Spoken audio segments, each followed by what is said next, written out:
So, I'd like to take this brief moment to introduce a new co-host today. I'd like to welcome my good friend here, Don. Hey Kobi, how you doing, man? Been good.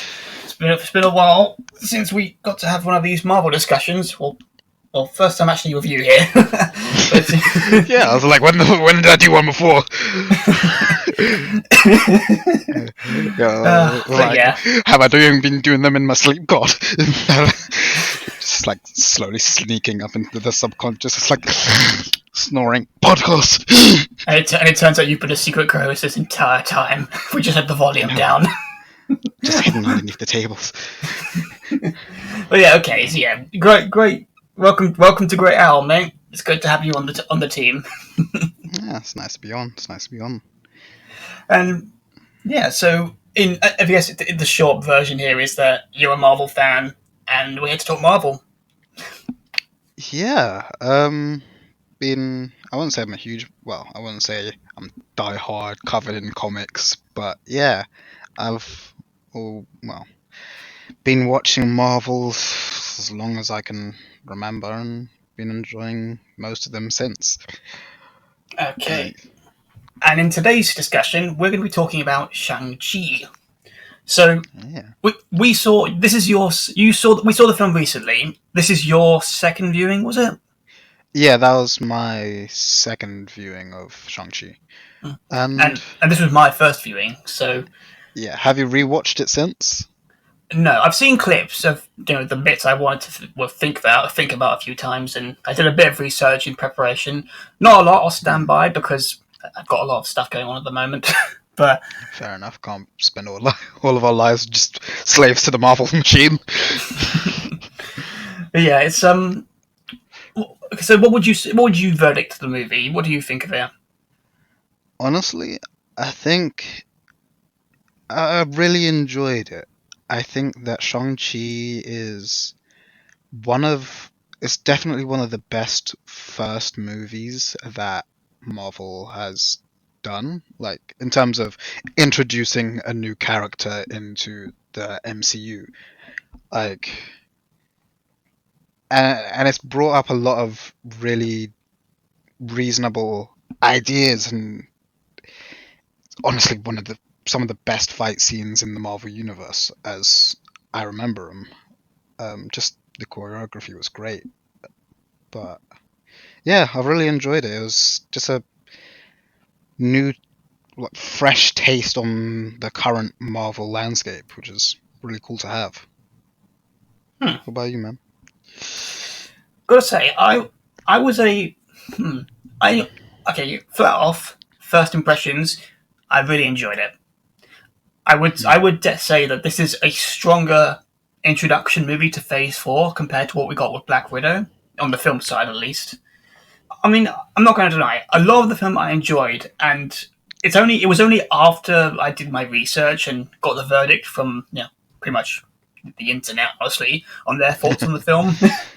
Yeah, I see a bit more of where the film lacks, but I mean, again, really. views change, all that jazz. But in terms of my genuine thoughts at the moment, I do agree. It was definitely a fun film, a strong MCU film, and I think one of the for a film that introduced a new character and a new section of the MCU, not a grand new section, but grand enough for It's not further one of the big. exploration. Well, it fits into the big three. What's it called? Wizards, robots, and what's the other one?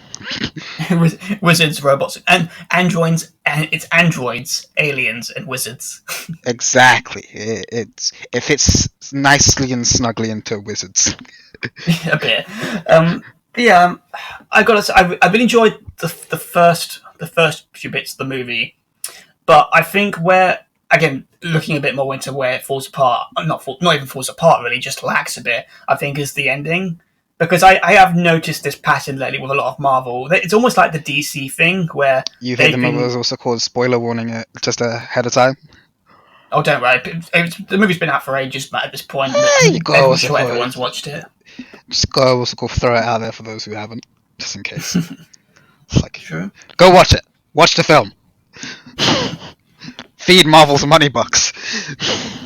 I've noticed that Marvel's been going into a similar routine with their films, a comfortable routine where they tend to have a lot of big action with CG near the end of the film, Hmm. which makes sense considering half the stuff they've tackled in the last few films. You can't exactly do half this stuff in real life. But Yeah. in terms of the Shooting. narrative, I think Oh, it does take away certain things. yeah. You're still more focusing on the one arrow shot, aren't you?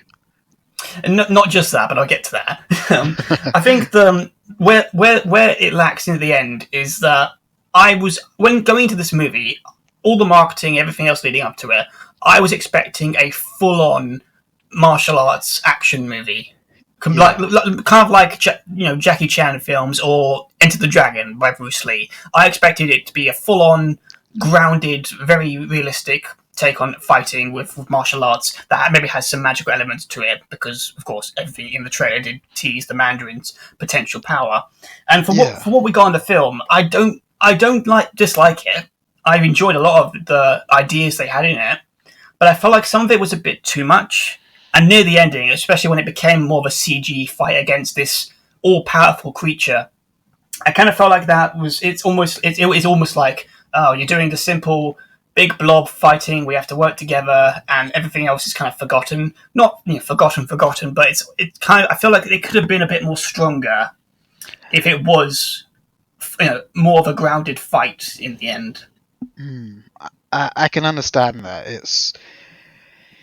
It's an issue that also could I felt whilst watching Venom in a way. Well, yeah, the first Venom film definitely. Like you reach a point where you've watched characters fight and you know roughly what they can do.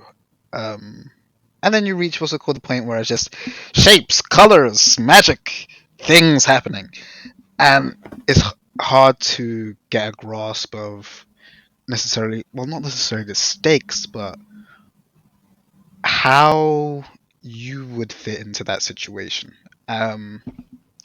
Because at the end of the day, films tend to be about relatability and showing off a cool story.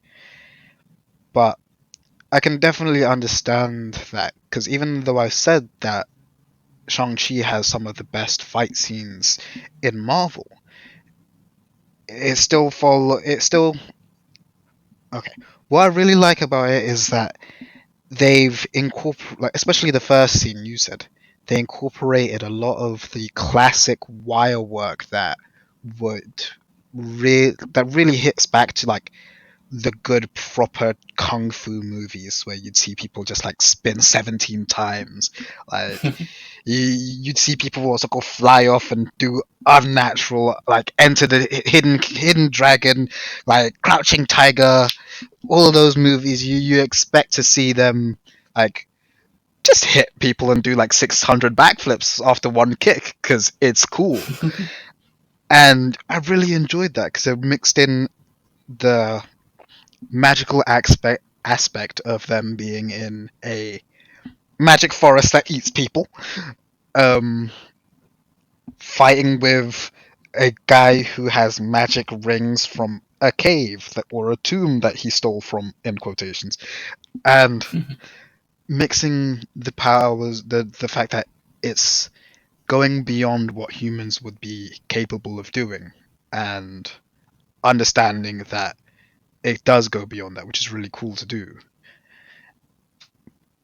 But I see your point. The whole use of the CGI big bad at the end of a movie that takes away any sense of.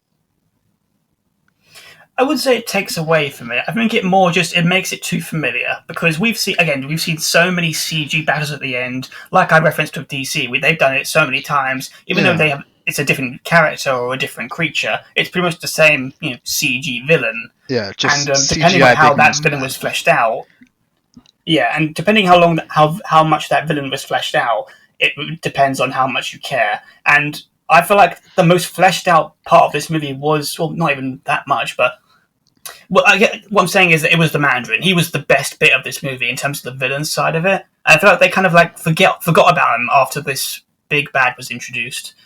And I wanted them to go through with the Mandarin thing, I guess, even though you supported him in a way because you could have sympathized with him, his Yeah, goal to free his wife. But yeah, then they pull this twist, expected twist, honestly, about it being something behind the strings.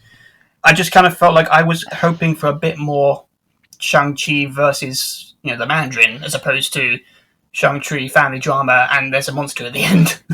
yeah. I can understand that.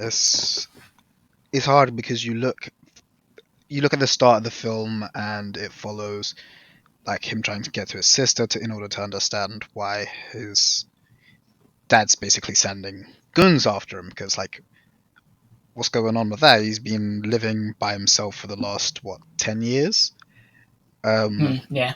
So yeah, confusing at the start, and then it slowly dips into magic, this other realm, and then yeah, like we understood from the beginning with his mother that yes, she's from a different place with magic, and not to say that they glossed over it pretty quickly, but like it it kind of also cool. It kind of gets like here's all of the things you need to know about the bad things that are happening. It's not someone going slowly losing it because of grief and seeing it that way. And like for example, Black Panther, you had a relatable villain in Killmonger. You understood the struggles that the character's going through and the reasons why they're doing it, and you can justify those reasons under it being regular, normal, understandable, but an extreme. But in this, it's just like, the demons made me do it. The demons made me do it. Which is even more confusing because they don't necessarily even suggest how did the demons get out to say, do it, do it, do it, kill him. That's just wasn't explained at all. And although I don't like to be my hand to be held when I'm watching a movie, it would be nice to have like even a small smidget of yeah, the voices can always be heard, or like your dad's not the only one who's hearing the voices, but yeah, kind of so like yes, let's pick this villain to specifically hear the things that he needs to hear in order to go to the magic place to break the demon barrier, because that's a thing. I feel like this villain. I mean, some people say this might be connected to Doctor Strange too, just because of the multiverse aspect. Hence, why they Hmm. didn't give too much away. But even if that is true, I just feel like it was not unnecessary because in a way, the story they were telling, you could see why they went in this direction. I guess. But I do feel like you Yeah. you were right. They could have maybe focused a bit more on other aspects of the movie as opposed to giving screen time to a guy whose whole stick was just to make funny laughs with a camera, and then he just well, not even funny laughs. He says a few lines, and I think the only significant thing about this guy is that he's the guy from Spider-Man: Homecoming. Oh, That's what, the guy about on the it. bus? Yeah, his entire scene I think could be cut because I just didn't find it funny whatsoever. Well, he was in Homecoming and Far From Home, wasn't he? Because like he said, "Hey, do a Wasn't he? backflip." Yeah, he was in Homecoming. I remember that, but I think this is his second appearance. I But think again, so. I do think his inclusion was unnecessary. Honestly, I mean, it's kind of cool to see these people within the same universe, even though what's the called is the difference between San Francisco and New York. But um, yeah, it's nice to also cool see people from the same universe interacting with other people. But I don't I mean, yeah, I'm necessarily. not. It wasn't. It's a nice funny aspect, but I think it wasn't as heavily needed as it was. Yeah, Uh, I mean, if anything, I'm probably just a bit annoyed because I would have preferred they have maybe like a big martial arts actor cameo in the role instead. I mean, um, but it does work though because it gives him a not only a reason for him to be signed up and set into the Fight Club because yeah, he's now a viral sensation because of the I boss know fight. which is why I think they should have kept it. Just maybe don't you make this character that comic relief, because again that's the kind of humor that I kind of feel like Marvel's been relying a bit too much on lately, where it's trying to put too much levity into certain scenes that really could have been like full on intense action.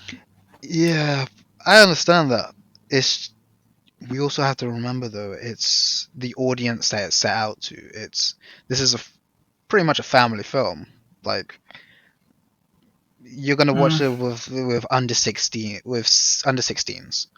Like you can't make it an R-rated Shang-Chi and have someone getting razor fisted. Like I'm not uh, expecting him to go full blood, but I just yeah, do wish that I wish they would kind of get away from that a bit, because I just feel like when you get too comfortable, you notice patterns, and again, you get scenes like this where I feel like, yeah, I get what you're going for. You want to make the kids laugh, maybe, but are you really going to be making everyone else laugh in the next 10 years when this feels very dated? Because it's such a 2010s or 2020 thing to say, hey guys, I'm on my phone. I've actually done martial arts. Check out this guy though. I mean, I'll rate him or something. I think that's what's called like a going to be sort of a universal thing though, because we can't really escape that.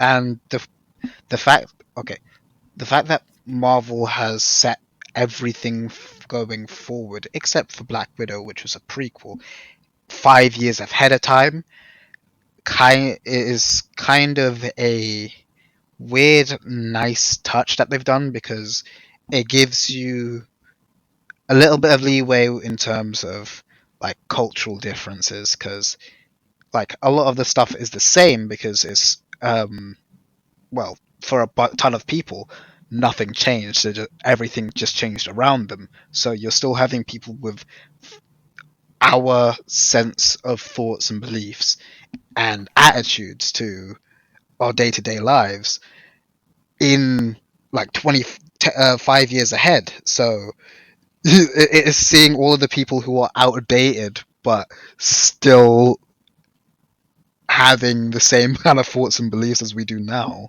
represented to an extent. So I don't know if he got blipped, but Hmm. he That would can. explain it, I guess. Yeah, like he could have literally been blipped. Like, yeah, I was 1 minute I was watching Spider-Man do a backflip, the next I was in San Fran watching a guy fight on a bus with a hand knife, like, or a knife hand. Is it hand knife or knife hand? Doesn't make a difference, Knife does it? hand, probably. It's razor fist. Yeah. I Yeah, mean, I feel like we've gone on a bit of a bit of a leeway here, but yeah, it's in tangents, short, man. It's tangents. yeah, I think. I mean, again, I feel like back to the main point. Sorry, I think the film has its highs and lows, but the first half is, and I think the first half is my favorite because it's got the first big action scene in it, which is very awesome. It's one of the best action scenes Marvel's done recently, Mm, and I was really invested in the family drama with Shang Chi and his father. yeah. But I do feel like near the end it got very, again, CG heavy. I feel like, I mean, you could tell that there were certain points when they were clearly on a green screen, and Mm, the old, oh, we have to work together in the end. I get it, but I feel like they could have done a bit more with a lot of these characters compared to. I mean, again, the henchman who's with the face paint, he looked really cool, and he was sort of set up in the flashbacks to almost maybe be maybe an antagonist to Shang Chi. So maybe mm. there could have been a bit of a The one with the backstory there. mask. Yeah, him. They had that brief fight scene in the second act, and I kind of thought that was going to be building to something, but then he's killed off so instantly. It's like, what happened? What happened? I mean, yeah, it was a bit of a letdown just to see someone who we thought was not necessarily equal footing, but had a grew up around the same sort of thing, rivalry, like an actual decent challenge, just get insta jibbed by ghost demons that you can't stab with the regular hands. But I think that was it's a good way to show that even if you're the strongest, or even if you're one of the stronger characters out there, that you can get taken out by something that you don't understand. and it's a little lazy, but it works to show, yeah, even if you have cool blade fists, you can get your soul sucked by soul suckers. Like Yeah, maybe. it's a way of just showing that. It's a way of just showing that plot armor isn't just plot armor. Like you can, like you're literally able to just kill someone with. Ah, yes, you don't have magic powers. You can die. Maybe, but I feel like they could have given more to that character compared to what he got. I guess is I mean, what what's it called? The movie was what, the end verdict is. 2.5 hours? A little bit less. Yeah. What's the way? So What's the runtime of the movie? I think it's 2 hours and a half. Yeah, 2 hours and 12 minutes. That's Oh wow.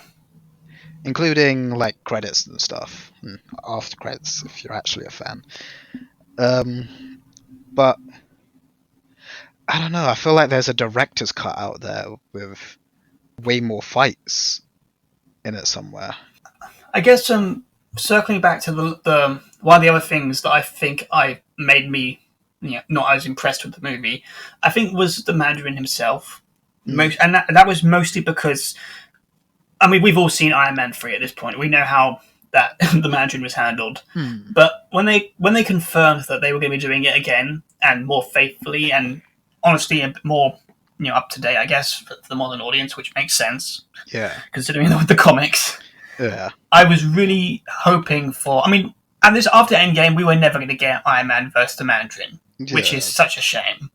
It just wouldn't fit in with the time here. You couldn't tell that story as well.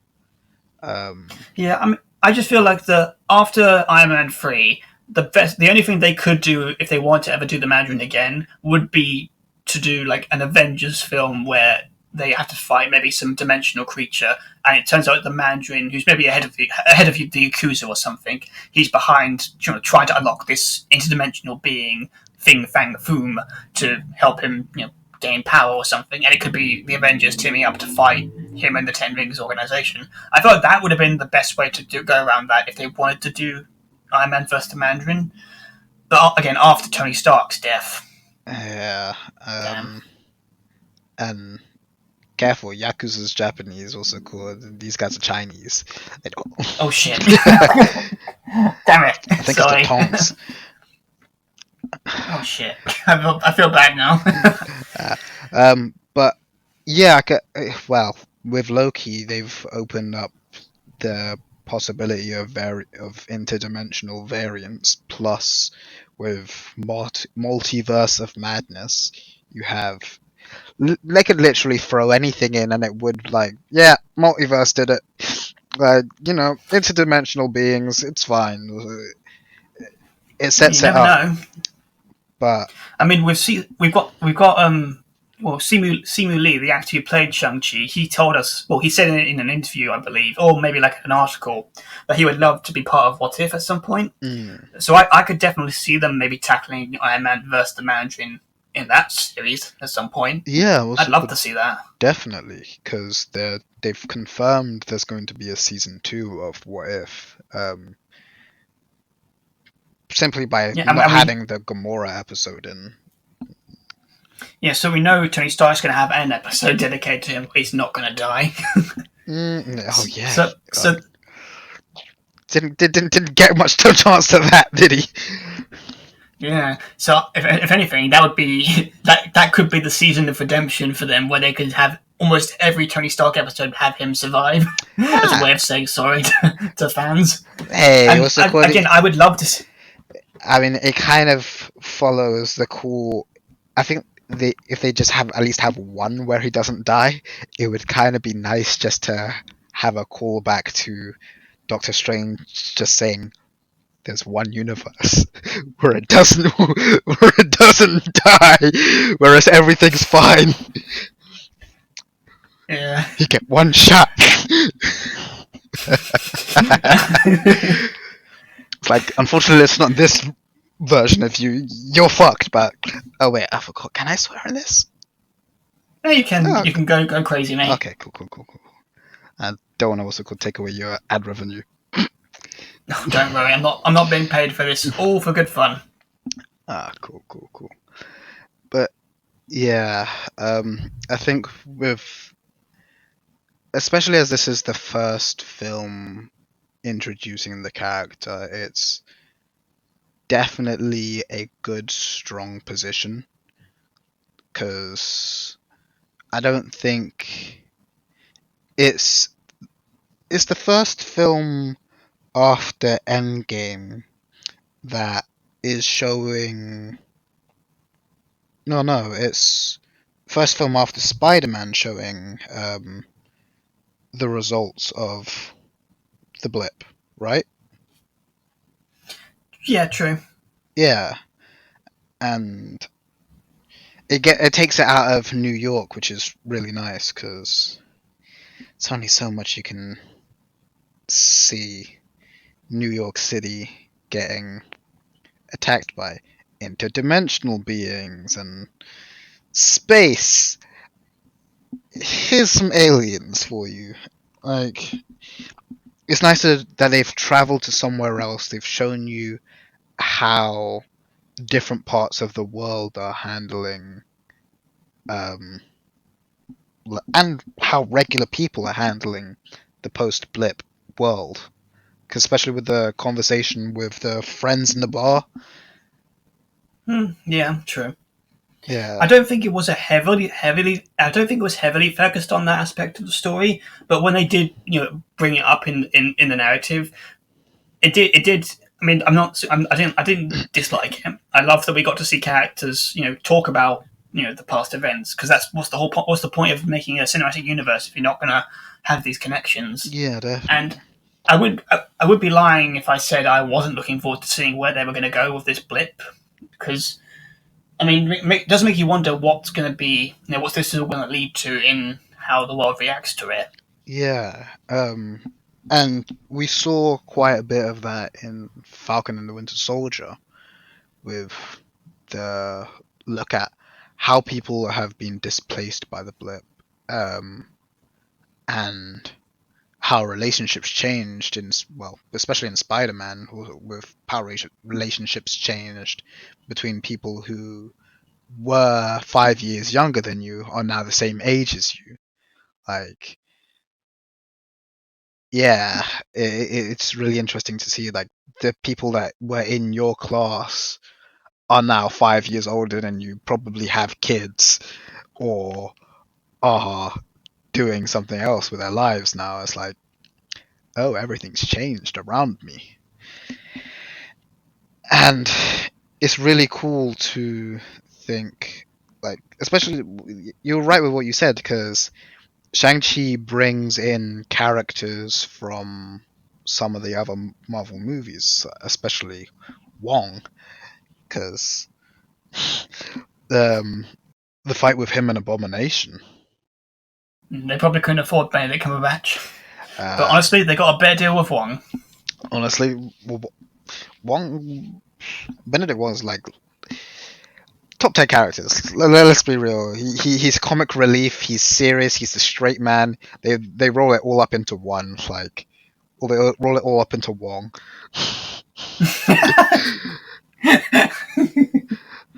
Nice one. uh, like, because yeah, it's expanded the universe. You can see, um, like we saw the super soldier from one of the super soldiers from Iron Man 3, um, in the Fight Club. You saw what's it called, Abomination. You saw Wong. So you've had literally three other connections in that one, what, 10-minute scene alone. Hmm. And it does make you wonder what the future's going to hold for this character going forward, if because of these connections. Exactly. And it's interesting to see because so far Marvel's set up universal type level and then the street level of, or Earth level and then planetary level, not a planetary level, like multiversal threats, um so far. Like, and I think they're resetting that up again because they did that with the first two Spider-Man films. Like they show you he's your friendly neighborhood Spider-Man. Like he's dealing with people stealing stuff and like bank robbers and gangs, and then you have And by the third film, he's fighting interdimensional villains from other films. no, I don't think that's a problem that Shang Chi really had. They told a decent story, a mostly decent story, introduced a new character who wasn't seen in any of the other films before. Like although the Mandarin it wasn't in the same way. Um, like the only thing I think that they could have done a little bit better with introducing the Mandarin and the Ten Rings would be to have the Ten Rings, the organization, be behind a couple more of the things that people were doing in the other MCU movies. Yeah, that's another factor as to why I didn't enjoy the film as much as I should have, I guess, because I was hoping the Ten Rings would have more of an involvement in the story Mm. compared to just the bad guys, henchmen essentially for what they are. I mean, again, from what the story they're telling, it made sense. But if you asked me a year ago what I thought the Shang-Chi film would be about, I thought it would be Shang-Chi basically having to confront his father by fighting his highest ranking goons, and it would have been basically him versus the Ten Rings. What tournament style? What's it called? Like Yeah, like fighting who the Mortal best Kombat? of the What's it called? best. Like you win, you survive type deal. Like make your way up Yeah, the because ladder. again, because they set up him as being like a living weapon. So nothing should be able to kill him. So the first film should have theoretically been about putting that to the test, have him go up against the people that created him, and in the end he would have to confront his father. And would he be able to go through with that? And I thought that would have been the very basic but very driven story of the first film. But what we did get in the end, I can't say I was disappointed because I did enjoy the story they did decide to tell. Mm. But I do feel like it could have been done differently, better. So you think it would benefit from being a darker story? Indeed, yeah, because I think some of the humor works, like some of the stuff with Katie. I did, there were she had quite a few lines that I didn't mind, but then there's points in the film where I kind of feel like she's not fun. I wish she wasn't there because she's taking away from what should be quite a very somber or very serious scene. And yeah. I can't say too much negative because I don't feel negative about it. I enjoyed what we got, Mm. but I do think that there were definite areas that could have been taken out, switched around, and made more different to be more better. I mean, If that made any sense. yeah, I get what you're saying. I think the character of Katie was but definitely supposed to be a reference point for the rest of us. Like No, true. Yeah. she's pretty much the most relatable character going. Like underachieving overachiever. Like you can do a lot of things, but you've chosen not to instead. Like she's she's probably one of the most relatable characters there. Um, I probably don't relate to her as much because of basic cultural differences. Because I don't have the whole like Chinese tiger mom. What's it called? You why aren't you doing better? What's it called? Come run the shop and like on the side type deal. I I don't have that like connection, but I feel like it's definitely probably touched that audience in a way that's understandable, relatable, maybe a bit of a stereotype, but it's a dip on reality, which Hmm. is nice to have a Yeah, you have to have a character who's touches base with reality. It can't just be like, yes, I was raised by assassins from the age of 7, and now I kill people in my spare time. I am a living weapon. No one can defeat me. Like, yeah, I have a business GED and like I can drive cars pretty good. It's like, yeah, Yeah, I don't. I think she's an original character for the series, I believe. So I don't think she's wasted. I think what she does, I mean, her involvement in the story is again more of a window for us, the audience. hmm, But yeah, I guess maybe you're right. Maybe I'm just not really that taken with her because of her her character drive. Because again, I'm not much of an overachiever. hmm, Because from what I'm not going to get into my personal life here, but yeah, I can see why from that perspective now why I think some people do like her, and it makes sense. Again, you have to touch base with different versions of your audience, yeah, variations. yeah. So yeah, I can't deny that it works in that regard, I guess. But I'll say that I will stand by this though. That lucky shot she got at the end with shooting the big bad villain in the throat. Hmm, That is so. I mean, you can call it luck. You can call it because she's an overachiever who learned in just, I'm assuming, 2 days at the most, or 3 days maybe, but in just like a few days at most. I don't know how many days it was. It was clearly just 3 days because they established that earlier in the movie. But in just 3 days, she managed to make a perfect shot. I call that kind of stupid. yeah. She had a big target. Let's be fair, and it, I mean, it honestly, at that point, they might have just brought in Hawkeye, because honestly, when you think about it, I can't say for this as a fan of the comics because I don't read the comics these days, but I do know that Shang Chi has fought with Hawkeye at some point, maybe, or maybe I'm just pulling this out of my head, but I'm sure that they teamed up at one point in the comics, or maybe just with the Avengers, I mean, but I they could wouldn't have be easily just had surprised. Hawkeye there for some reason.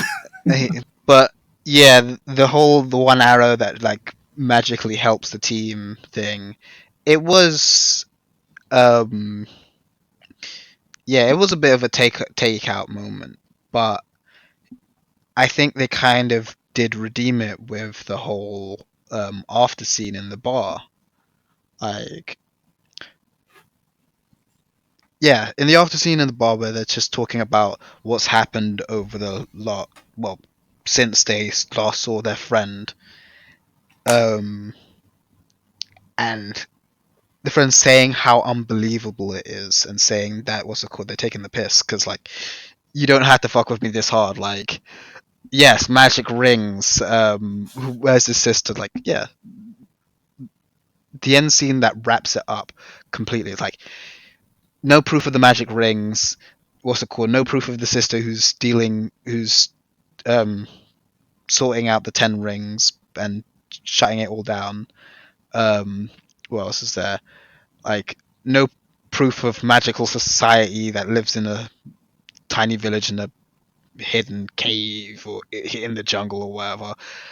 Um, what else will they, like magical arrow? Like cool. No, nobody believes it. Like it takes Wong of all people just like yeah, magic, swoosh, swoosh to like pull it all together. And that I think comical moment of just I saying yes, this is all kind of unbelievable and it probably shouldn't happen, but using it for a comical, like acknowledging the lazy, not necessarily lazy writing, but slightly lazy writing with a comic moment definitely saved or redeemed the scenes afterwards. for you, I guess, but I mean, even if they acknowledge it, I still feel like there were. I'm not going to say there are better ways because I've already said that, but I do feel like you can do alternative ways of taking out the bad guy without having to just rely on. And then the secondary character shoots it because she's had the second most amount of screen time, and we need her to have some involvement in the final conflict. I mean, if anything, I kind of expect. I mean, I feel like they should have done a lot more with her in the end because from what they end up doing, they establish that she's learning to shoot her arrows. They maybe have two scenes showing her training. They could have maybe made it a bit more meaningful. They could have maybe showed the guy who was training her. Maybe they could have expanded his role a bit more. Maybe given us a bit more backstory on him. Yeah, So when he does end up but dying, it gives Katie more drive. But as is, it's a 2 hour again, 15 I feel if movie. it, What's it called? You can only fit so much backstory and character in there.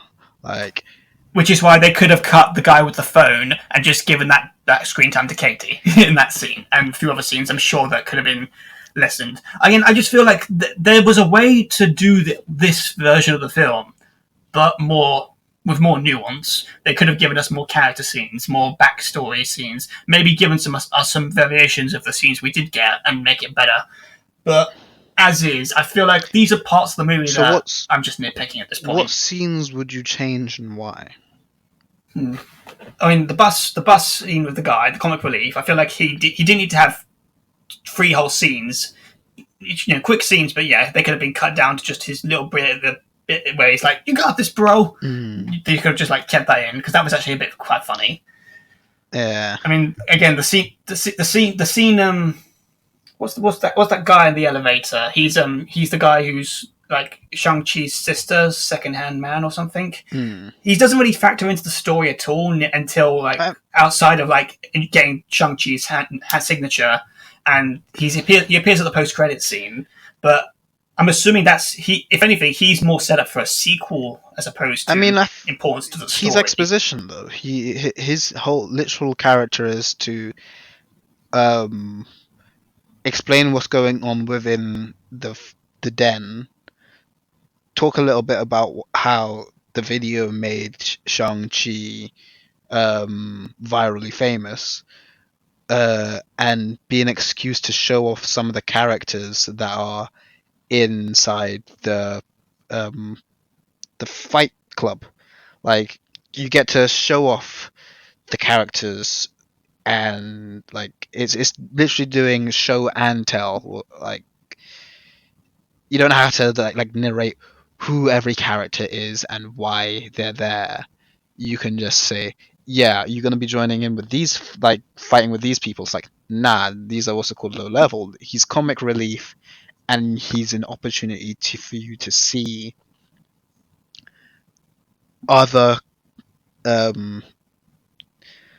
other IPs within the Marvel universe, like the whole Iron Man 3, the fire breathy dudes, and I don't know what's it called, the giant sumo wrestler was from fighting the 2 karate guys, but that was kind of funny. And you still had Wong and the Abomination. Like, he was only for less than 5 minutes. Yeah, I think it's hard to. Again, I've only seen the film once, so I can't exactly think of a lot of scenes that. I mean, maybe some of the Trevor stuff, because I love that they brought him back from Iron Man 3. Definitely. But I do feel like some stuff. I mean, again, his importance to the story is kind of like okay, I'm forgetting their names. God damn it. Again, Shang-Chi's sister's bodyguard. He has a purpose in the story in that regard. She has a bodyguard? Show us, don't tell. Oh no. Well, I say bodyguard, but the guy you were talking about. Into second-hand man. Sorry.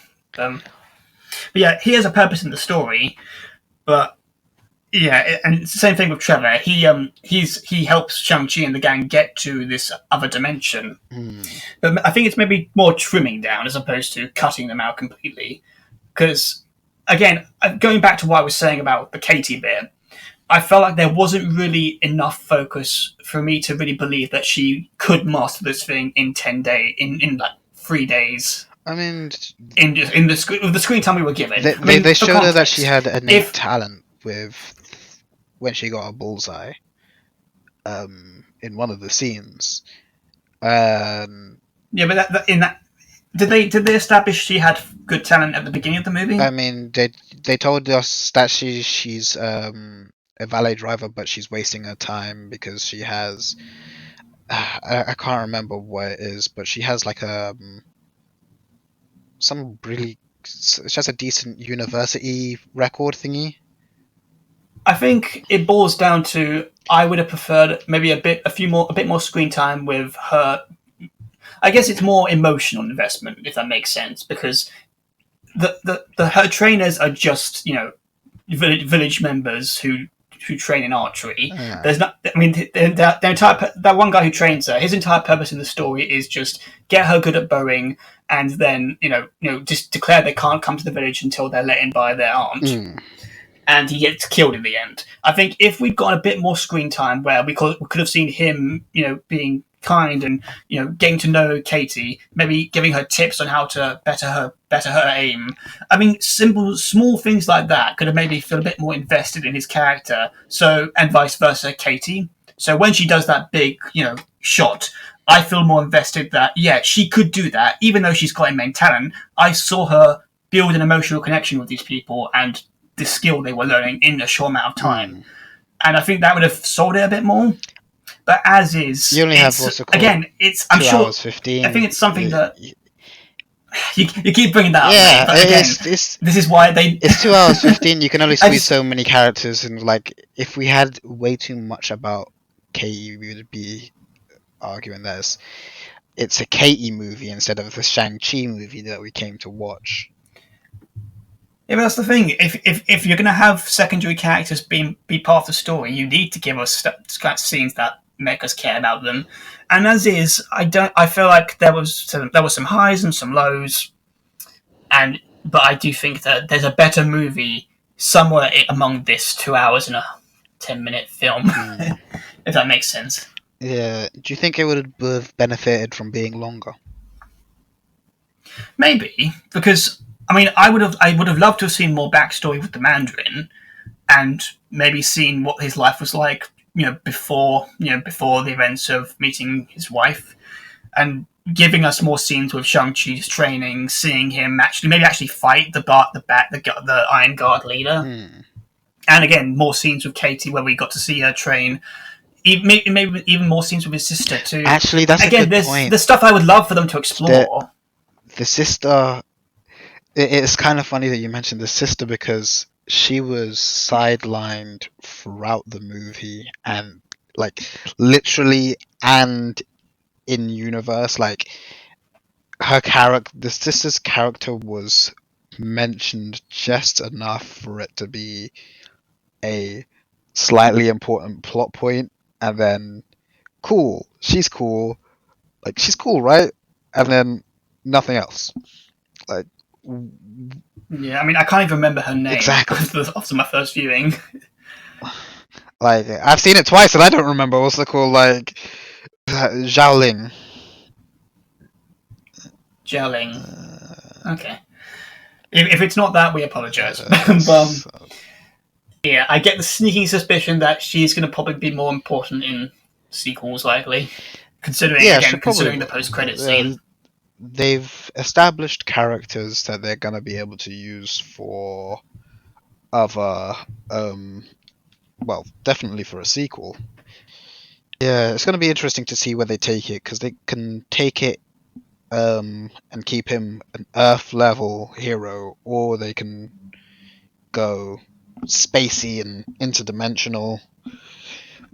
I don't know. Do you think they'll? What level do you think he will be as a character? Like, will he be one of the Earth level heroes? The introduction for keeping the planet side stuff cool instead of out of planet. I think we're definitely going to be looking at more of a grounded hero in Shang-Chi in the future. Hmm.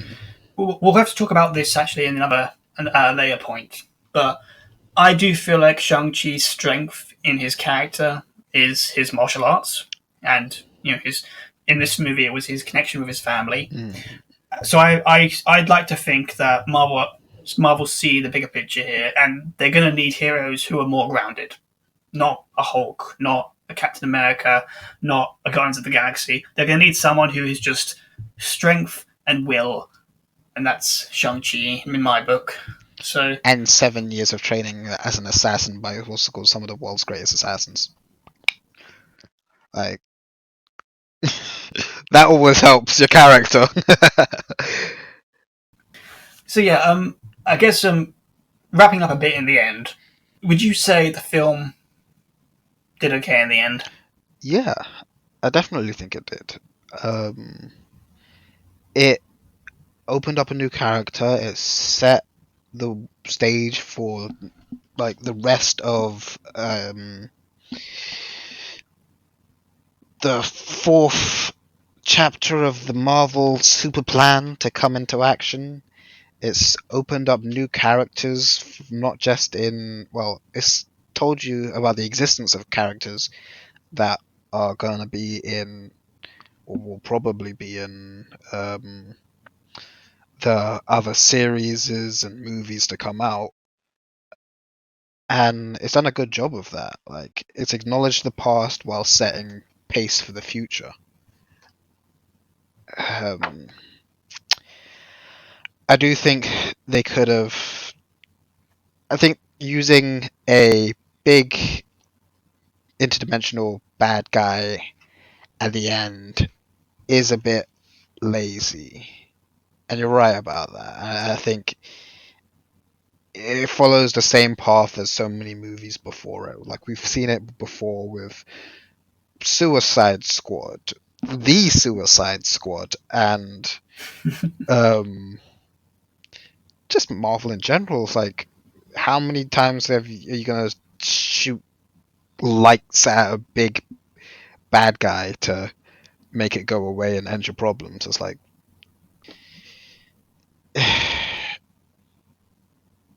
it just it's a good movie. Small problems like that are not necessarily a movie problem. It's more a movie industry problem. Like solving, yeah, solving the story by saying, "And we beat the bad guy." The end. Yeah. Until end credits. I Oh, okay. don't know if there's a better way for them to do it though.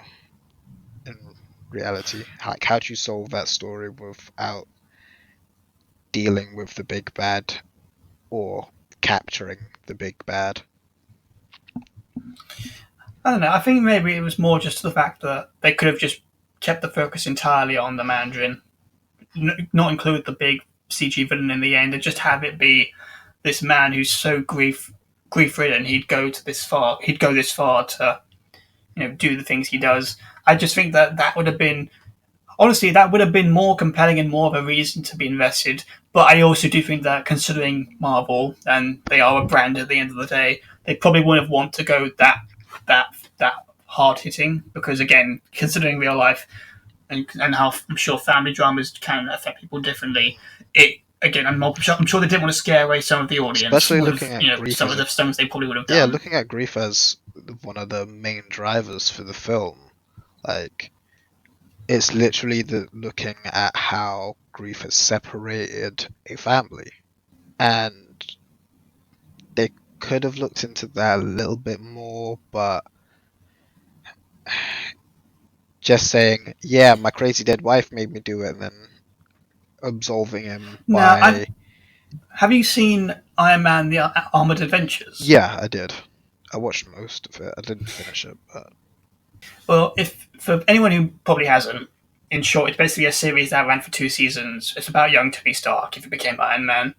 In that show, they have a subplot in the series where the Mandarin, who's actually Tony's age, he basically inherits the title from his father. Again, if I'm remembering correctly, and basically he basically abducts his father and locks him away in a cell while he pretends to be, the Mandarin. mm, And I kind of feel like the Shang Chi probably could have taken from that, where if in this alternative version of the movie, if Wenwu was the main antagonist, purely driven by his grief, the film could have been him and Shang Chi have a fight, but thanks to his training and the support from his friends and everyone telling him to they're there for him and opening himself up to everyone. Whereas Wenwu, he was like No, too, that when who he was too driven by his grief. yeah, Yeah, have them fight, and in the end, Shang Chi wins. And instead of killing his father or becoming doing what the weapon would do, they imprison him essentially. So, like in the series, his father could have forever been imprisoned, and the rings could have been confiscated from and him. then yeah, So just it's up to slowly Shang Chi become now to human and die. that too. That could have been even more of a brutal fate. Like you're going to spend your last few years trapped here, reminiscing over what the faults of your choices and how they affected your family, and that could have been quite a way of getting around it. Uh, it would have. I feel an even more messed up ending to that fight would have been him breaking down the barrier and finding that there's nothing there. Mm, Like mm, having a deep look at the fact that yes, this grief does affect him to the point where even after the 1,000 years of him being alive, that one person that he's chosen to stay with and be, well, I'm assuming his only proper relationship since getting the rings, like having that taken from you and driving you into that state would be a nice way to pull it off. But yes, it's one of the best CGI monsters that they've put out there so far, so I can't really complain too much about it. mm. It's dribbly and it had wings and it was spooky. Okay. Okay. So for my final verdict, I'd honestly say if you want to watch Shang Chi, go for it. It's definitely a Marvel film. I can say that much. And I will say that it was a strong start, a proper strong start to the MCU's fourth phase. And for what it is, I think it's okay. I definitely think it's a film. I'm definitely going to watch it again when I get the chance, and I'm definitely going to look forward to seeing what they might do with these characters going forward. Yeah. But my critical side of me would say that the film could have been much better. There are things in the film that teeter on bad writing, that teeter on certain agendas. But honestly, for the final product, it's definitely a fun film that I sat down and enjoyed watching. And by the end of the credits, I was like, I did not waste my time. I'm glad I got to watch that. So, yeah, I would say give it a watch. It's Okay. definitely an okay film, but let's just say that when they get around to making the sequels, I hope they take into account what fans have said now, and hopefully they'll consider what they should do narrative wise for the characters. Because I would hate for them to go more CG or just repeat the same first movie again. I think you're right. I think you're partially right. The the writing had bits where it just felt lazy. You're right. Like this character is just good at the thing and don't give any reason why it it doesn't necessarily make sense. But you're right. You said it earlier. It's a Marvel film, but it's not just a Marvel film. It's a Disney's Marvel film, and it meets that audience. It sets that audience, and it sets a tone for where I think they're going to be going in the future with Marvel on the Earth level or the Earth scale of things. And I'm really looking forward to seeing what they'll come out next in terms with the character and his interactions with other characters in the future. Hmm. Can't deny, I'm really looking forward to seeing what could possibly happen if Shang-Chi and Peter Parker got in a room together. Honestly, it also called looking at the some of the other comics, like seeing them make the way of the spider. That would be pretty cool to see. Mm. Yeah. Yeah, and I think I mentioned this back when I we did podcast. Well, when I did podcast four, I would love to see him and Nick Fury meet. You know, if they are going to be going down the Avengers path eventually, But who's to say that we could see everyone once again cross Nick Fury I again? mean, I could see that, but Nick Fury's now with Sword, so he's going to be dealing with he's dealing with the planetary defense, so there's no longer a shield in the same way. Like we True. might see something in terms of a story in Secret Invasion if that comes out decently. Um, but yeah, you're right, man. It's going to be cool to see where the character goes forward. Hmm. Yeah. Yeah. Regardless, I'm curious to see where it will go in the end. It's going to be cool. We'll be down there with the bucket of popcorn.